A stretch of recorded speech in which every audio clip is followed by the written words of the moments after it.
आज हम लोग का अनिल सर जैविक खाद बनाने के तरीके बता रहे हैं सारे स्टूडेंट को।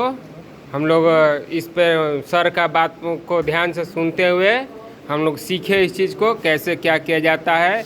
अभी एक प्लास्टिक का बैग लाए हुए हैं सर, इसी में क्या क्या डाला जाएगा सारा बात हम लोग को बताएंगे और समझाएंगे। सर बोलिए। देखिए, जब हम लोग आपको चर्चा में लाए कि कंपोस्ट दो प्रकार के होते हैं, एक जैविक कंपोस्ट, एक रासायनिक खाद। रासायनिक खाद जो है उसमें एक पोषक तत्व होता है, लेकिन जैविक खाद में 16 पोषक तत्व उपलब्ध है। आज हम लोग मुर्गी का मीट, बकरी का मेगनी, गाय का गोबर और जो मुर्गी का मीट है उससे हम अर्धसड़ा बनाते हैं। पहला बार आपको मैंने बताया कि एरोबिक विधि से अर्धसड़ा बनाते हैं।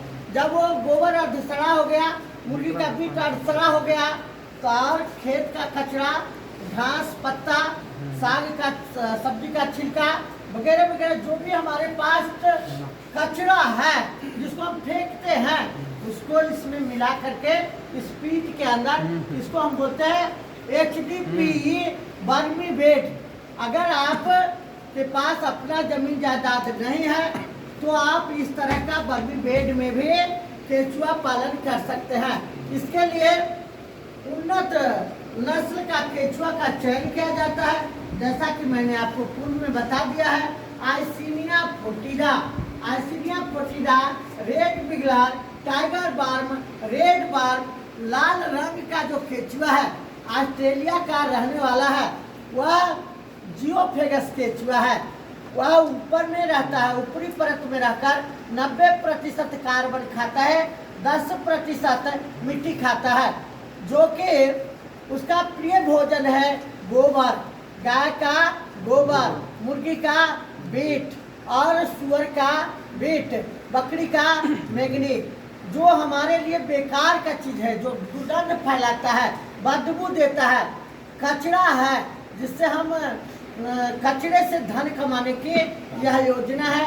इस तरह का बेड लगा करके, शेड डाल करके, छायादार जगहों में, अगर आपके पास पुराना बंगला है, पुराना घर है या कहीं पे छायादार है, नहीं है तो आप शेड डाल दीजिए, फूस का छप्पर डाल दीजिए और इस तरह का बेड खड़ा करके इसी में सारा मटेरियल को परत बाई परत भरिए, सजाइए और सजाने के बाद इसमें नमी 40 से 50%, आदर्श तापमान 15 से 25 डिग्री सेल्सियस पर रखें। इसको उलट पुलट करते रहें, जीवित केचुआ का निरीक्षण करते रहें। अगर सही मात्रा में केचुआ कोकून दे रहा है, बढ़वार सही है, तो कुछ ना छेड़छाड़ करें। अगर नहीं बढ़वार हो रहा है तो सुपर फूड देने की जरूरत है। जैसे हम इंसान अगर नहीं बढ़ते तो अंकुरित अनाज खाते हैं, सहजन का पत्ता खाते हैं, ओमेगा 3 लेते हैं, समुद्री शैवाल लेते हैं। ठीक उसी तरह से हमारे इस केचुआ का उचित बढ़वार के लिए कभी कभी सुपर फूड की भी आवश्यकता होती है। जैसे 1 लीटर पानी में 250 ग्राम गुड़, 100 ग्राम चना का बेसन घोल करके बीच में डालेंगे।